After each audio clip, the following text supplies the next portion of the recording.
Esther instructed Lizzie to let her do the talking. Then the sisters met the man on the porch. "Welcome to the Peony Inn." Esther nodded and shook his hand when he extended it. The others stayed where they were, talking among themselves while the bus engines roared. "Are you who I spoke to on the phone? Lizzie?" He directed the question to Esther, but Lizzie cleared her throat. "Nee, that was me." She tried to smile, but it was brief. "We have rooms ready for 12. Esther said as she looked over the man's shoulder. One young man stood off to the side of the group. "Yeah, that's fine. I appreciate you letting us park our RVs here, too. We were having trouble finding a place to accommodate all of us and the motorhomes in one place." Esther swallowed hard. "How many should we plan to cook for? We are a bed and breakfast, but we usually cook 3 meals a day for those who rent a room." She hoped he understood without her having to say she didn't have enough food on hand to feed his entire crew. The man glanced at his phone when it beeped, then looked back at Esther. Don't worry about meals. We'll have food catered in or have someone pick it up for everyone."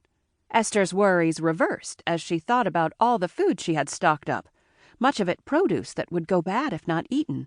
"The cost of the room includes the meals. Perhaps some of your group would like to eat at least part of the time." "We'll see how it works out. We don't have a set schedule yet." His phone beeped again, gaining his attention for a few seconds before he looked back at her. I think there will only be 6 people staying in the house. We've got room in the motorhomes for everyone else."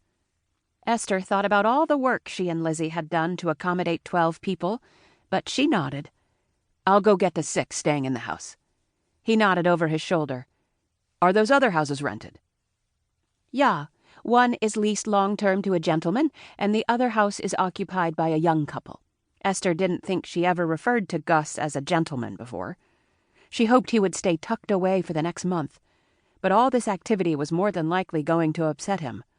And when Gus was disgruntled, there was no telling what he might say or do. The man flinched.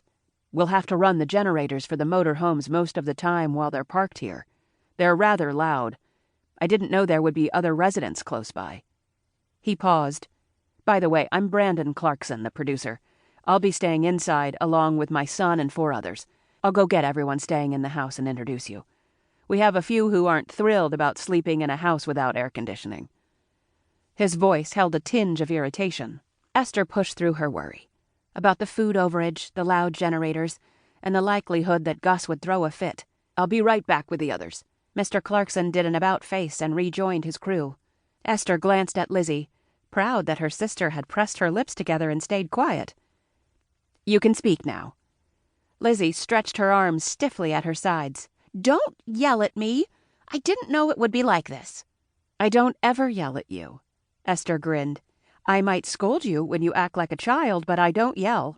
They watched as Mr. Clarkson spoke to the group.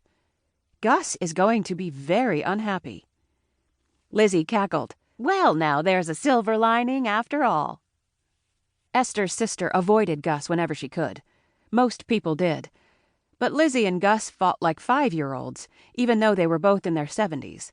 In his own disconnected way, Gus was like family. The black sheep for sure, with a nasty temper and a foul mouth to match. But he'd been good to Esther during a health scare not long ago. Besides, Lizzie and Esther's mother had made them promise before she died to let Gus live in the cottage for the rest of his life, for reasons she would not share with them. Mr. Clarkson walked back up the porch steps with 5 others in tow. He introduced Esther and Lizzie, then each person individually. "This is Quinn, she's our art director." He nodded at the tall, slender woman with white hair as short as a man's. Then he pointed at the 2 men on either side of her as he spoke their names. "That's Hal, our director, and Giovanni, our cinematographer." Esther had no idea what any of those titles meant. One of the remaining unidentified men moseyed up to Mr. Clarkson. "And I'm Jesse, the production designer." The younger man, who had been off to the side of the group earlier, was still lagging behind. Mr. Clarkson gestured over his shoulder without turning around. "And that's my son, Jayce." The lad nodded when he reached the steps, but didn't say anything. Most of the people Mr. Clarkson had introduced appeared to be in their late 30s and early 40s. Jayce was younger, maybe early 20s. His sour expression was a mystery, but when Mr. Clarkson locked eyes with the boy, he just shook his head and frowned at his son. He turned back to Esther and Lizzie. "We'll get our things, and then if you'd be kind enough to show us to our rooms."